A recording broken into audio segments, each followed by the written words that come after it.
Maintenant, c'est à nous, la jeunesse, de ne pas croiser les bras, de nous lever, de nous battre pour pouvoir travailler pour notre Sénégal, pour notre Afrique.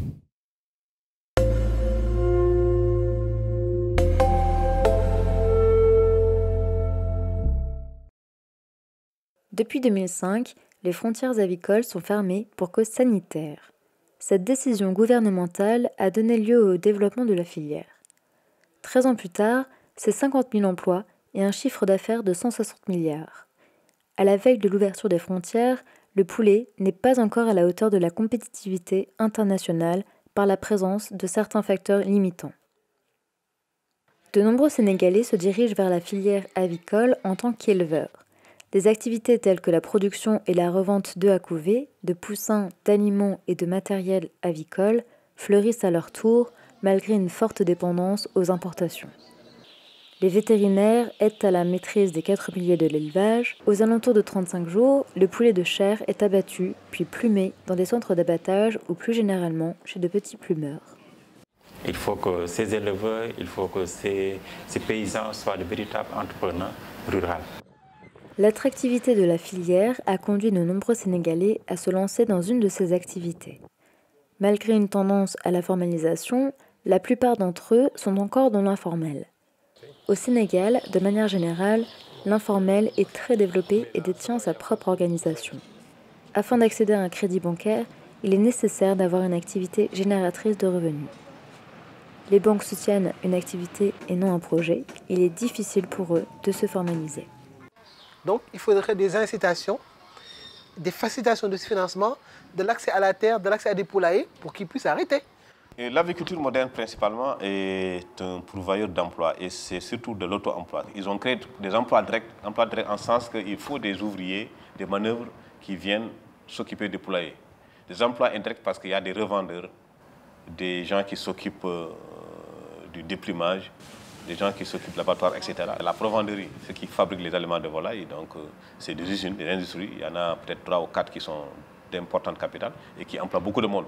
C'est un secteur qui a créé beaucoup d'emplois, aussi bien pour les adultes, les jeunes que les femmes. Bon, les jeunes interviennent beaucoup plus dans le secteur ouvrier, des ouvriers, etc. Les femmes, c'est surtout dans la commercialisation. La filière avicole, une filière attractive, permet de répondre à un enjeu national, la lutte contre la pauvreté. Au Sénégal, il n'y a pas de travail, il n'y a rien. Et puis, il faut que les gens essayent de trouver du travail. Et puis voilà quoi. Notre objectif, c'est vraiment de réduire la pauvreté, réduire le train de vie de la population, des jeunes et des femmes. Donc c'est ça qui est notre priorité aujourd'hui. Lorsqu'on fait de l'agriculture, on ne chôme pas.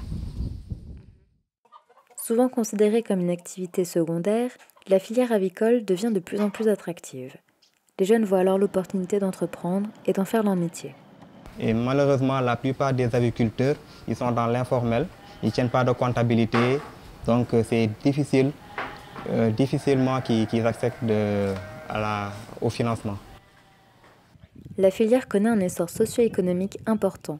Seulement, un facteur limite son développement. Il s'agit de la dépendance à l'importation des matières premières agricoles et des œufs à couver.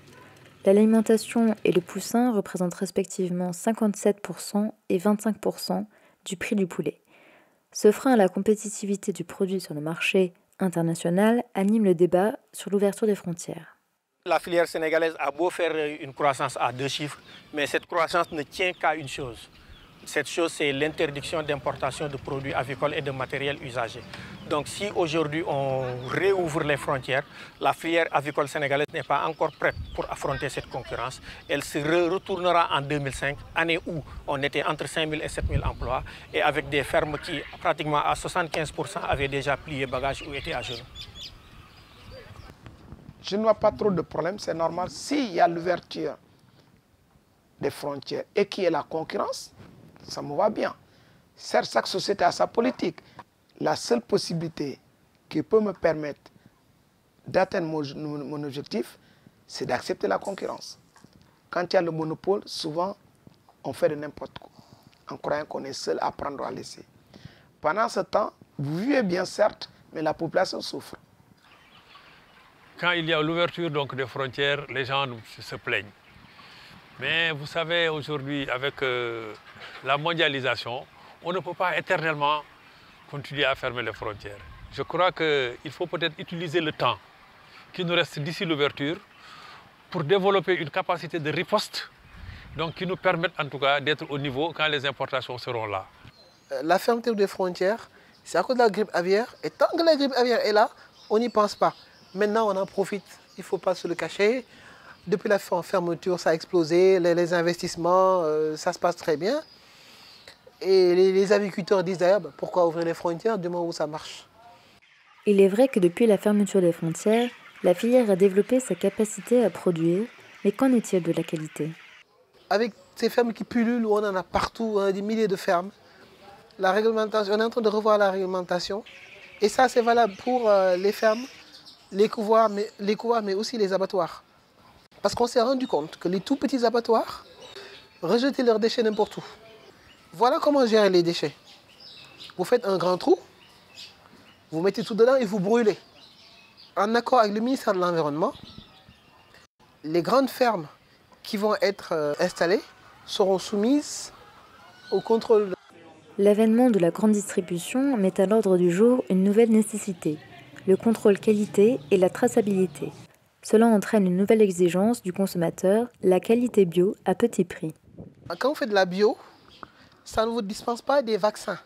C'est un peu le mode d'alimentation, le choix des aliments, le choix de ne pas utiliser d'antibiotiques, de ne pas utiliser d'insecticides, toutes ces choses-là. Est-ce que c'est bio, est-ce que c'est pas bio, est-ce que les gens respectent? Mais la tendance monte. Hein.